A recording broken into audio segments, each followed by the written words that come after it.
제가 지금 읽어드린 대로 요한복음 20장 21절에서 23절 말씀에 보면서 부활 후에 일어날 일들 이렇게 제목을 정했습니다. 자, 여기서 보시면은 이 본문에도 단어들이 기울기간제 이탈릭체로 되어 있는 부분들이 있어요. 그 영어 킹제임스 성경 본문에 있는 그대로 소개해드린 거예요. 이탈릭체 그대로.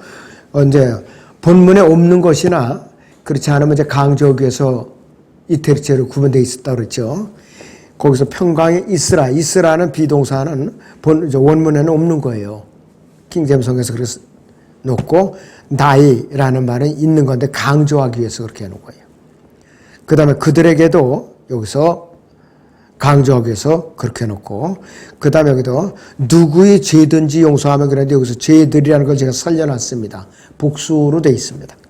자, 하나님을 버리고 배교와 라오디게아 교회 시대 그리스도인들은 자, 부활하신 예수 그리스도와 같이 부활하리라는 또 썩지 않은 몸으로 영혼은 부활해서 영원한 세계에서 영원한 생명을 누리게 된다는 사실을 아무리 전해줘도 고지 듣지를 않아요, 사람들이.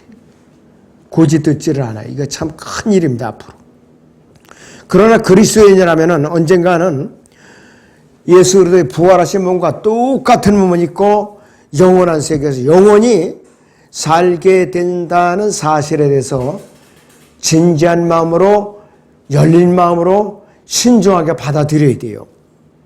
자, 거기 빌립보서 3장 21절이 나오죠. 사도 바울이 뭐라고 선언을 했는가 다 같이 읽습니다. 시작. 그가 만물을 자신에게 복종시키는 그 능력의 역사로 인하여 우리의 천한 몸을 그분의 영광스러운 몸같이 변모시키리라 그랬어요.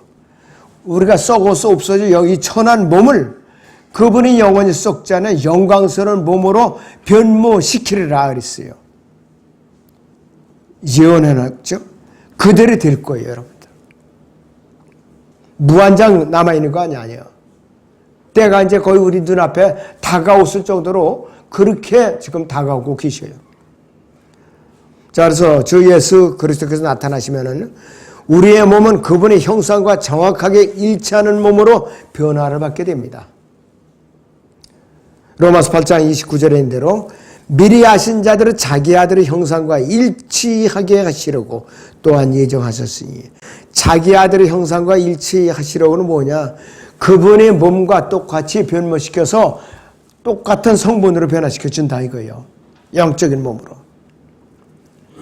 또 요한일서 3장 2절에서도 우리가 어떻게 될 것인지는 아직 나타나지 않았으나 그가 나타나시어 우리가 그와 같이 되라는 것을 우리가 아노니 그랬어요. 그분께서 나타나시면은 우리가 그분과 같이 똑같이 된다 이 뜻이에요. 바로 중간에 이제 콜론이라는 부호가 들어가야 되고는 앞문장과 뒷문장하고 동격이라는 소리예요. 그리고 그 중간에 또 세미콜론이 들어가 있죠. 여기도 완전한 문장이에요. 위노우 대시라고 그래가지고. 자, 그런데 혈과 육이라는 것이 나왔는데 우리 단어에 하나님의 왕국을 상속받을 수 없기 때문에 변화받은 몸에는 우리가 피가 없어요. 다 쏟고서 예수님과 같이 살과 뼈들만 되어서야 올라갈 수가 있어요. 현재 우리가 피를 갖고는 도저히 올라갈 수가 없어요. 그럴 때는 우리는 변화받을 때 피를 쏟고 한 방울도 안 하고 쏟고서 올라가야 돼요. 예수 그리스도께서는 어디다가 쏟으셨는가? 갈보리 십자가에서 쏟으셨어요. 그리고 무덤에 이제 눕히셨을 때에 그분께서는 4일 만에 부활하시면서 그분의 영적을 보면은 살과 뼈들로 변화된 몸으로 부활하신 거예요. 우리도 똑같이 그렇게 변화된다 이것이에요, 바로. 그리고 하나님이신 예수 그리스도께서는 아담에서 타락한 사람의 피가 아니라 그분 자신의 하나님의 피로 그분께서는 우리를 사신 거예요. 부활하신 예수 그리스도의 몸에는 피가 없는 것 동시에 살과 뼈들로만 이루어졌어요. 그런데 제자들은 이것을 믿지 않고 불안해하고 마음에 의심을 품기 시작했죠. 도마는 부활하신 예수님 옆구리에 손을 넣어보고 손과 발을 만져보고 나서 믿었기 때문에, 보고 믿었기 때문에 부끄러움을 당한 거예요. 보지 않고 믿는 자가 더 복되도다 그랬어요. 이 시대에 저희가 더 복된 사람들이에요, 여러분. 복된 사람들이라 이것이. 주 예수 그리스도께서는 의심하며 두려워하고 있는 제자들에게 나의 손과 나의 발을 보라, 바로 나니라 그랬습니다. 나를 만지고 또 보라 그랬어요. 영은 살과 뼈들이 없지만 너희가 보는 같이 나는 있느니라 그랬어요. 자, 그래서 여기도 살과 뼈라는데 살과 뼈들이라고 되어 있습니다. 플래시 앤 보온스라고 되어 있어요. 욥이 내가 내 몸을 입고 하나님을 보리라 그렇게 고백한 적이 있는데요. 정확하게 일치하고 있어요. 자, 주님께서는, 부활하신 주님께서는 자신의 몸을 가르치면서 이것이 바로 나의 실체라고 소개를 하고 있어요. 욥기 19장 23절에 27절을 거기 들여다보세요. 내 말들이 지금 기록된다면, 느낌표가 붙어 있죠? 여기. 그 다음에 내 말들이 책에 쓰여진다면, 내 말들이 철필과 나무로 바위에 영원히 새겨진다면 나의 구속주가 살아계시고 훗날 그가 땅에 서실 것임을 내가 알미라. 내 피부에 벌레들이 이 몸을 멸하여도 내가 내 몸을 입고 하나님을 보리라 그랬습니다. 무덤에 묻히면 썩죠. 벌레가 먹게 돼 있어요. 근데 구원받지 않은 사람들은 지옥에 떨어지면은 벌레와 같은 모습으로 변해서 백보자신법을 쓴다 이것이에요. 욥은 이 말을 하고 있는 동안에 자기가 입고 있는 자신의 몸이 벌레들이 파먹고 소멸했을지라도 구속주가 오시기 때문에 정확하게 부활이라는 그 확신을 갖고 있었던 사람이에요. 그랬더니 욥은 이 부활한 자기 하리라는 몸에 대해서도 내 몸이라고 그랬고 내 눈이라고 그랬어요. 그래서 욥은 내 몸과 내 눈으로 하나님을 보리라 이렇게 고백을 했던 것이에요. 욥은 3800여 년 전에 자신을 스스로 현명하다고 잡아하는 현대인들이 감히 비교조차 할 수 없을 정도로 더 많은 지혜와 명철을 갖고 있었던 사람이에요. 욥은 자신의 부활한 새 몸을 입고 돌아가게 살게 될 영원한 세계와 영원한 생명을 3800년 전에 미리 내다보고 있었던 사람이에요. 미리 내다보고 있었던 사람이에요. 하나님의 말씀을 이해하지 못하는 자들은 이 건전한 교리를 견딜 수 없죠. 따라서 몸의 부활을 믿을 수가 없다고 그랬어요.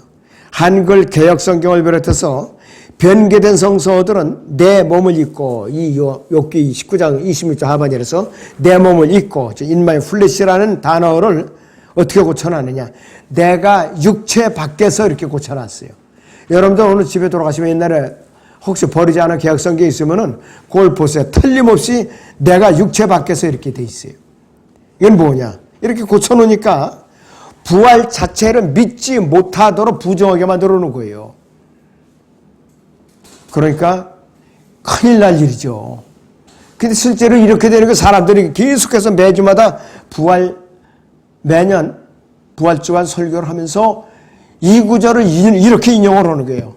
내가 육체 밖에서 보리라고 그래가지고. 성립이 되지 않잖아요. 교리적으로 이루어질 수가 없는 것이에요.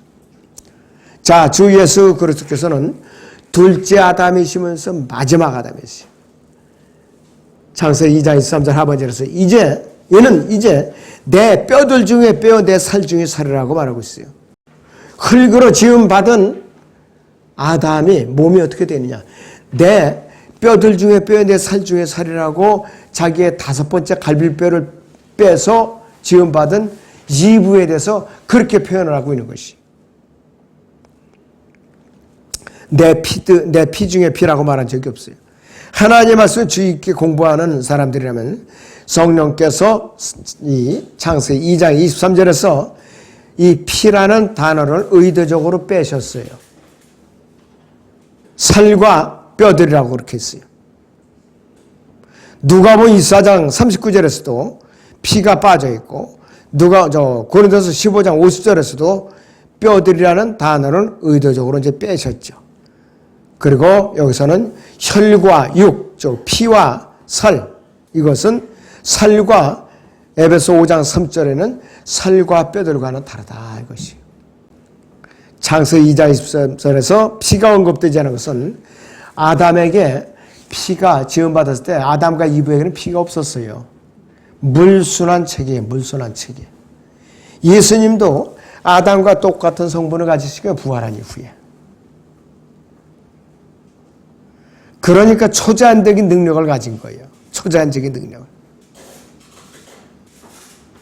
그런데 창세기 3장에서 아담과 이브가 타락해서 예수 그리스도께서 이 썩는 피를 구속하기 위해서 자신의 죄 없는 피를 흘리신 거예요. 갈보리 십자가에서.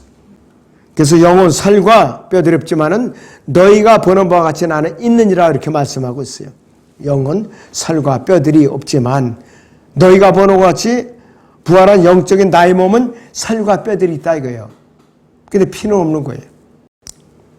자, 그래서 이 말씀은 그리스도인들이 휴거될 때 몸의 변화를 받는 순간, 몸의 구속을 받는 순간 아담에서 타락하는 그 피를 갖다 다 빼내야 돼요. 의도적으로 다 쏟아야 돼요, 땅에다.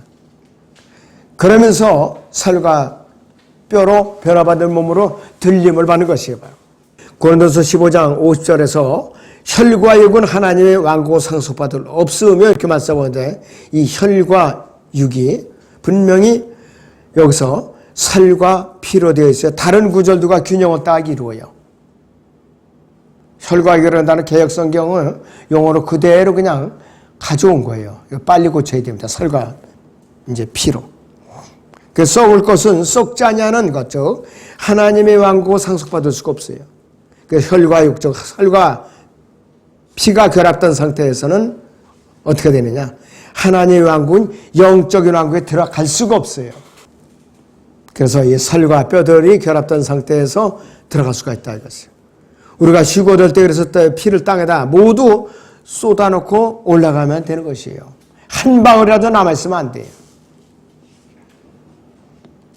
그때는 신장이 약해서 신장투석을 받는 분들은 완전히 졸업하는 거예요. 신장투석 더 이상 받을 필요가 없어요. 더 이상 받을 필요가 없다 하겠습니다. 자, 그렇기 때문에 부활하신 예수 그리스도의 몸은 영적인 몸이자 실체가 있는 물질적인 몸. 왜? 살과 뼈들이 있기 때문에. 부활한 몸은 엄연히 형체가 있어서 만져볼 수도 있었고 음식을 먹을 수도 있었고 이런 점에서 우리가 입고는 뭔가 배를 이제 다를 바가 없는데 부활하신 예수님께서 뭐 먹을 것이 없느냐고 물어봤죠. 제자들이 먹을 것을 드렸어요. 자, 누가복음 24장을 보시죠. 잠깐. 39절을 봅니다. 나의 손과 나의 발을 보라. 바로 나니라. 나를 만지고 보라. 영은 살과 뼈가 없지만 너희가 보는 바와 같이 나는 있느니라고 하시고 이 말씀을 하신 후 자기의 손과 발을 그들에게 보여주시더라. 또 그들이 기쁨으로 인하여 아직 믿지 못하고 의아해하고 있을 때 주께서 그들에게 말씀하시기를 여기에 먹을 것이 있느냐고 하시니 그들이 구운 생선 한 토막과 벌집을 조금 드리자 그것을 받아서 그들 앞에서 드시더라 그랬습니다. 여러분들도 이 땅에 앞으로 지상재림하면은 지상에서 이렇게 예수님과 같이 변화된 몸인데도 불구하고 음식을 먹을 수가 있어요. 그런데 피는 없어요. 그 몸에. 참 신기한 몸이죠. 그러면서 영원히 죽지 않는 몸이라 이거예요. 영원히 사는 몸이라 이것이. 자, 영적인 몸이기 때문에 세상과는 전혀 천연히 다른 영적인 영원한 영적 세계에 속한 몸이서 영원히 썩을 수도 없고 죽을 수도 없는 몸이고 우주 공간을 빛이 솟고도 훨씬 더 빠르게 이용할 수가 있어요. 순식간에 눈에 안 보이고 감쪽같이 사라지기도 하고 나타나기도 하고 또 문을 걸어 잠가도 감쪽같이 뚫고 들어가서 나타나는 몸이에요. 천사와 똑같은 몸이라 이것이. 음식을 먹지 않아도 굶어 죽을 염려가 없고 물을 마시지 않아도 영원히 목마르지 않는 몸이고 부활한 몸이 이렇게 초자연적인 몸이라는 사실에 대해서 부활하신 예수 그리스도께서는 무려 40일 동안이나 이 땅에서 제자들과 활동하시면서 부활하신 몸을 보여주신 거예요. 부활한 몸은 이러이렇다 하면서. 그리고 친히 무한 증거가 돼서 그것을 보여주신 거예요. 자, 그래서 누가복음 24장 36절부터 45절까지는 어떤 모습이냐? 영적인 왕국이요. 여러분들 거듭나서 들어가 있는 영적인 왕국. 로마서 14장 17절인데요. 의와 이제 화평과 기쁨, 그 왕국이라 이것이요. 그 왕국과 눈에 보이는 지상에 세워질 지상 천년 통치 왕국이 그때에 동시에 존재했어요. 예수님께서 동시에 갖고 있었어요. 만약 그들이 받아들였다면은, 이스라엘이 받아들였다면은 지상 왕국이 바로 통치가 시작된 거예요. 그때. 스테판이 설교했을 때도 그렇고. 자, 이제 본론을 말씀드리죠. 첫째는 부활 후에 일어난 일들은, 첫째는 대위임 명령이 주어진 것이에요. 요한복음 24장 21절에서 그때 예수께서 그들에게 다시 말씀하시기를 너희에게 평강이 있으라. 나의 아버지께서 나를 보내신 것 같이 나도 너희를 보내노라 했습니다. 마태복음 28장을 봅니다. 19절부터 20절까지 보죠. 그러므로 너희는 가서 모든 민족들을 가르치고 아버지와 아들과 성령의 이름으로 침례를 내가 너희에게 명령한 모든 것을 가르쳐 지키게 하라.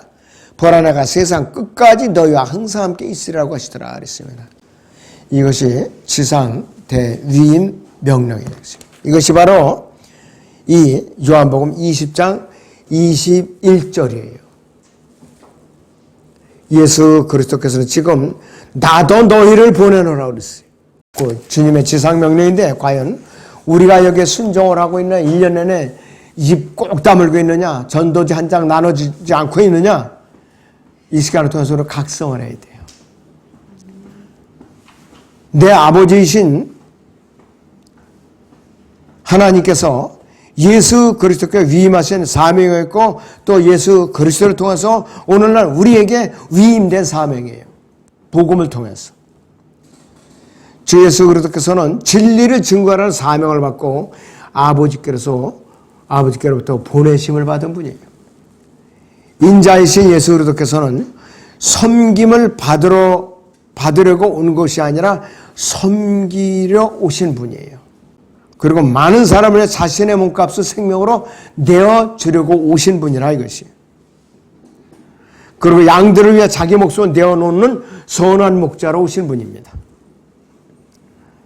자, 그래서 예수 그리스도께서는 지금 우리에게 나도 너희를 보내노라 이렇게 말씀하시는데 이 말씀은 우리에게 죄인들의 혼을 이겨오라고 보내심을 받았다는 말씀입니다. 그리스도인들은 진리를 증거하라고 보내심을 받은 사람들이에요. 세상으로 나가서 곳곳마다 복음을 전하고 죄인들을 예수 그리스도께 인도하는 일에 담대하게 나서야 할 의무가 있고 부끄러워서는 안 됩니다.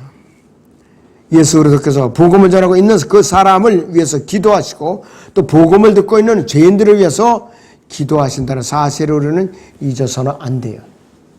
가락시리 영역에서 제가 도로를 쫙 따라 올라오면서 경찰병원 옆에 그 출구 4번 출구 오면서 제가 이제 거리설교 짧게 하고 올라가야죠. 사람들이.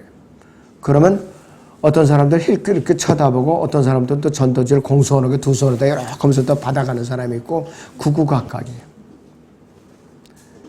그 사람이 마음이 그렇게 구구각각이에요. 그나마도 전도지로 공손하게 두 손으로 받는 사람은 마음이 그래도 여린 사람들이에요. 어떤 사람들은 내려가다가 전도지 그냥 집어 던져버려요.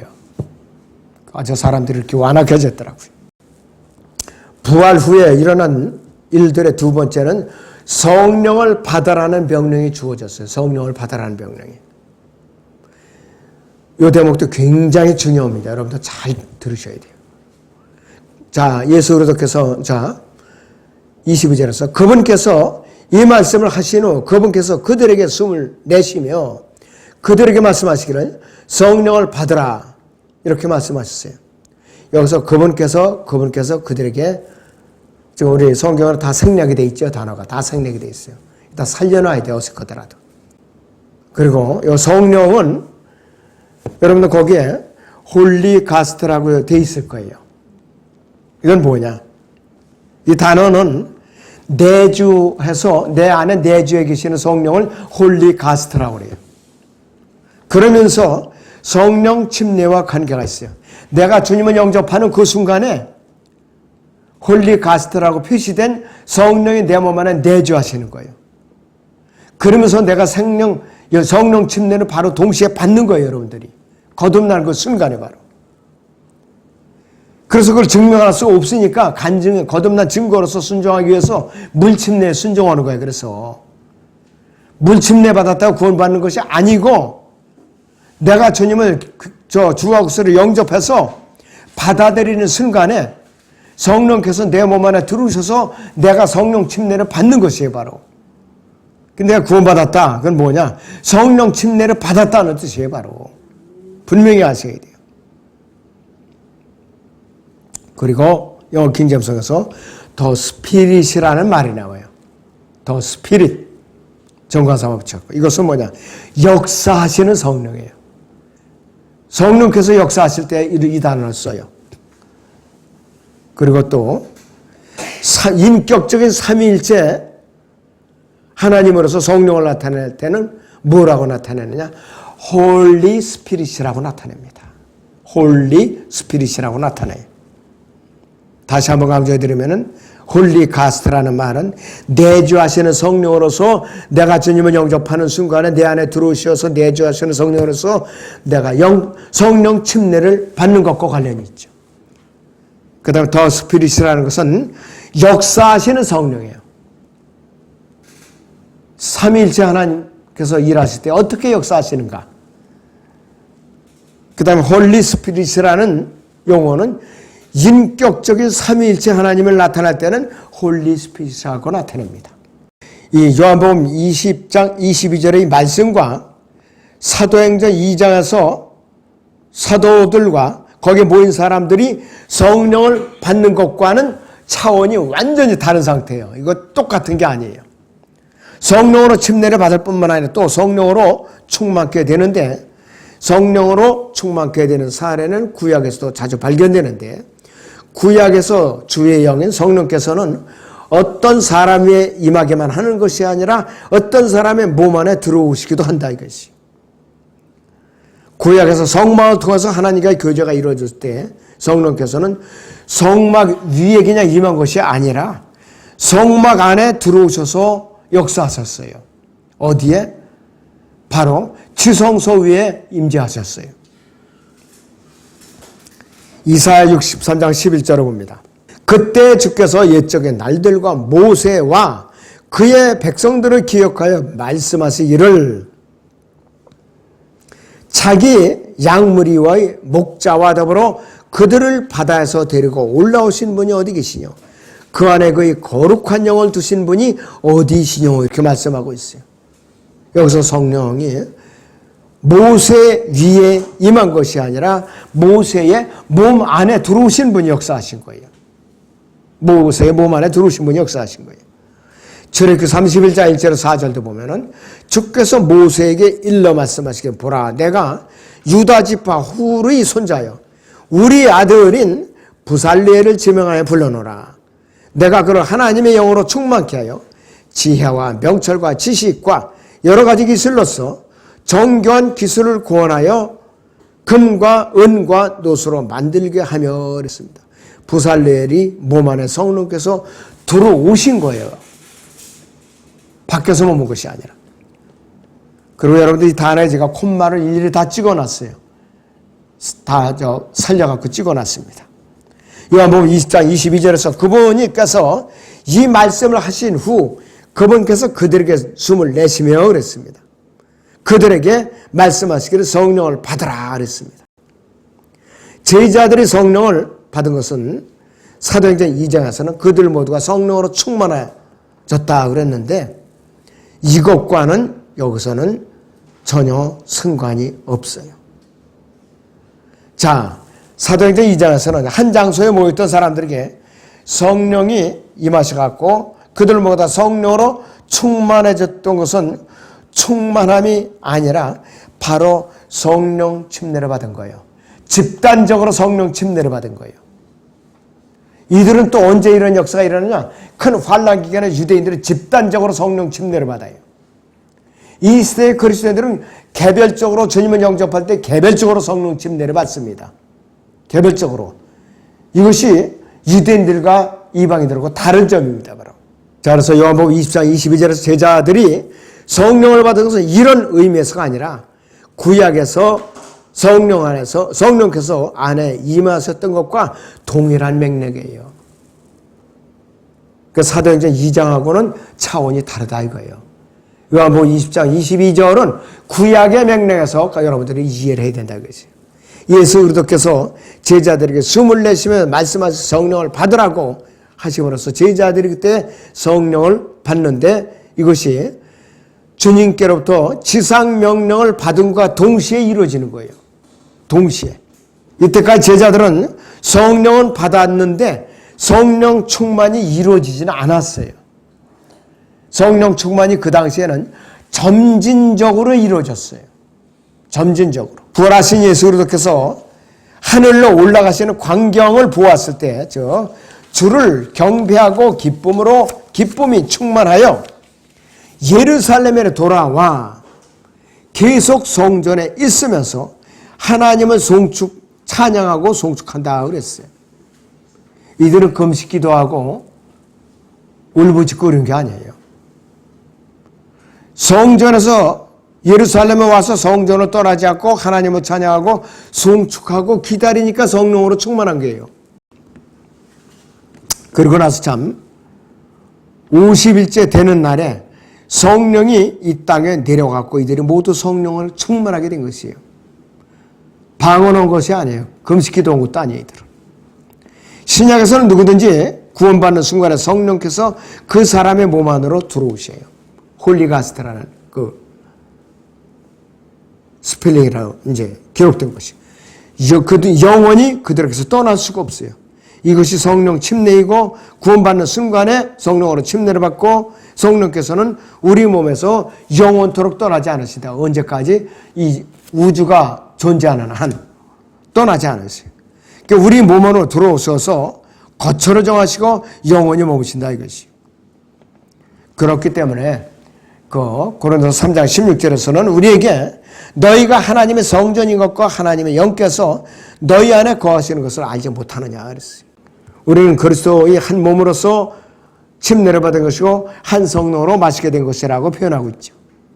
우리가 구원받다는 것은 구원의 복음을 듣고 예수 그리스도를 신뢰하게 된 것이고 믿음을 성령에 의하여 구속의 날까지 인침을 받은 것이에요. 그러니까 우리가 세상을 이기는 원동력이 믿음에서 나올 거라고 그랬어요. 믿음조차도 은혜의 선물로 주어졌기 때문에. 성령 충만한 그리스도인에게 나타난 가장 두드러진 현상은 담대하게 말씀을 선포하고 예수 그리스도로 증거하고 죄인들을 그분께로 인도하는데 열정을 쏟는 마음이 우러나게 되는 것이에요. 은사주의자는 성령으로 충만하지만 방언이 터진다 이렇게 가르쳐요. 이거 잘못된 것이에요. 그들은 성령으로 충만해진 그리스도인들이 담대하게 복음을 전파하는 모습을 그런 성경 말씀을 단 한 구절도 가르쳐 주질 않아요. 사도행전 4장 31절을 같이 보시죠. 그들이 기도를 마치자 그들이 함께 모여있는 곳이 진동하더니 그들이 모두 성령으로 충만하여 담대하게 하나님을 말씀을 선포하더라 이렇게 하고 있어요. 중간에 세미콜론이 있어갖고 뒤에 문장이 앞에 문장을 강조해주고 있어요. 보충 설명을 하면서. 사도행전 1장 8절에서도 그러나 성령께서 너에게 임하시면 너희가 능력을 받으리니 그러면 예루살렘에 온 유대와 사마리아 땅끝까지 이르러 내게 증인이 되리라고 그랬어요. 여기서 성령의 홀리 가스트라고 내주하시는 성령이에요. 그러면서 이들이 성령으로 충만하게 되는 것이에요. 홀리가스트라는 단어는 내주하시는 성령이면서 또 성령 침례 역사이시면서 또 성령 충만의 역사를 나타내는 단어예요. 바로. 자, 요한복음 20장 21절은 너희를 보내노라 이 말씀과 함께 22절에서는 성령을 받으라 이렇게 말씀하셨어요. 성령으로 충만해진 사람은 하나님의 은혜의 복음을 증거하기 위해서 목숨을 아끼질 않아요. 그리스도인으로서 승리의 삶을 살게 된다 이것이요. 자, 사도행전 20장 22절에서 24절을 보면 사도 바울이 어떻게 선포하고 있는가. 이제 보라 내가 영 안에서 메인바되어 예루살렘으로 가노니 거기에서 내게 무슨 일이 일어났는지 알 수 없지만 다만 성령께서 각 성읍에서 증거하여 말씀하시기를 결박과 고난이 나를 기다리고 있다고 하시니라. 그러나 나의 달려갈 길을 기쁨으로 끝마치고 내가 주 예수로부터 받은 사역 곧 하나님의 은혜의 복음을 증거하기 위해서라면 이런 일은 전혀 개의치 아니할 뿐만 아니라 나의 생명을 조금도 아끼지 아니하노라 그랬어요. 빌립보 4장 6, 7절 말씀하고 비슷하죠 내용이. 성령 충만한 사람이 이처럼 자신의 생명을 조금도 아끼지 않을 수 있는 것은 그가 하나님을 사랑하고 하나님의 말씀을 사랑하고 말씀을 사모하고 갈급해하고 말씀을 즐거워하기 때문인 것이에요. 이런 사람은 성령께서 그 지성을 일깨워주시고 맑은 감정과 깨끗한 양심을 소생시키시고 의지를 굳건히 지켜주시기 때문에 늘 기쁨 속에서 삶을 영위하서 얼굴 표정이 언제보나 밝다 이것이. 이것이야말로 승리의 삶을 사는 모습이에요. 자, 성령을 받으라는 명령은 오순절에 구체적으로 이루어졌어요. 부활하신 예수 그리스도께서는 누가복음 24장 49절에서 제자들에게 나타나시면서 그런데 보라 내가 내 아버지께서 약속하신 것을 너에게 보내노라. 그러나 높은 곳으로부터 능력을 입을 때까지 예루살렘 도서에서 기다리라 이랬어요. 금식하거나 방언하거나 이러라고 하신 적이 없어요. 기다리라 이거예요. 중간에 콜론이라는 부호가 들어가 있어요. 앞문장과 뒷문장이 동급이라는 소리예요. 이곳에서 말씀하는 아버지께서 약속하신 것은 사도행전 1장 4절에서 말씀하신 아버지의 약속과 동일한데요. 자, 아버지의 약속을 살펴보면 아버지의 약속은 5가지로 요약이 됩니다. 5가지. 첫째는 성령 침례를 이제 약속하신 거예요. 이 성령 침례는 여기서 사도행전 1장 5절에 보시면 요한은 정령 물로 침례를 주었으나 너희는 여러 날이 지나지 않아 성령으로 이제 침례를 받으라고 그랬어요. 그래서 홀리가스트가 내주하시는 성령이고 성령 침례와 관계가 있고 또 성령 충만과 관계가 있다고 그랬어요. 두 번째는 어떤 것을 약속하셨냐? 능력을 받는다고 약속하셨어요. 사도행전 1장 8절에서 그러나 성령께서 너희에게 임하시면 너희가 능력을 받으리니 그러면 너희가 예루살렘과 온 유대와 사마리아 땅끝까지 이르러 내게 증인이 되리라 그랬습니다. 세 번째 약속은 성령 충만이라는 약속이에요. 사도행전 2장 4절에서 그래도 모두가 성령으로 충만하여 성령께서 그들에게 발설하게 하신 대로 다른 방언들로 말하기 시작하더라 그랬어요. 여기서 성령으로 충만하는 홀리가스트라는 단어가 쓰여졌고 성령께서는 더 스피릿이라고 역사하시는 성령으로 나타나고 있습니다. 네 번째 하나님의 약속은 유기체로서 그리스도의 몸이 시작되리라는 것을 약속하셨어요. 유기체로서 그리스도의 몸이 시작되리라는 것을 약속으로 하신 것이. 요한복음 17장 21절을 해서 아버지께서 내 안에 계시고 내가 아버지 안에 있는 것 같이 그들도 우리 안에서 하나가 되게 해서 또 내가 그들 안에 또 아버지께서 내 안에 계심은 그들을 하나로 온전하게 하셔서 이렇게 말씀을 하고 있습니다. 그 다음에 다섯 번째 약속에 새로운 한 세대의 시작을 알리셨어요. 교회의 시작이라 이것이. 요한복음 14장 16절인 대로 그분께서 다른 위로자를 너희에게 주시리니 그가 너희와 함께 영원히 거하시라고 그랬고 요한복음 16장 13절에서는 그러나 진리의 영이신 그분이 오시면 그분께서 너희를 모든 진리로 인도하시리라 이렇게 예언을 하셨죠. 이러한 것들이 예수 그리스도께서 제자들에게 말씀해 해 주셨던 아버지의 약속이었고, 이 아버지의 약속이 사도행전 2장에서 어떻게 되는가? 성령께서 강림하심으로써 성취가 된 것이 이루어졌어요. 자, 그래서 이 구원받아서 그리스도인이 된 모든 사람들은 성령으로 침례를 받게 되었고, 그리스도의 몸 안으로 들어가게 되었고, 교회 시대라는 새 세대가 열리게 되는 것이에요, 바로.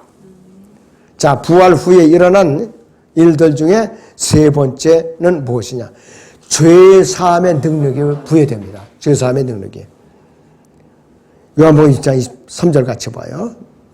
너희가 누구의 죄들이든지 용서하면 그들이 죄사함을 받게 되며, 또 너희가 누구의 죄들이든지 그대로 두면 그대로 잊게 되리라고 하시더라. 자, 주 예수 그리스도께서 제자들에게 지상명령과 함께 성령을 주신 다음에 그들에게 죄사함의 능력을 부여해 주셨어요.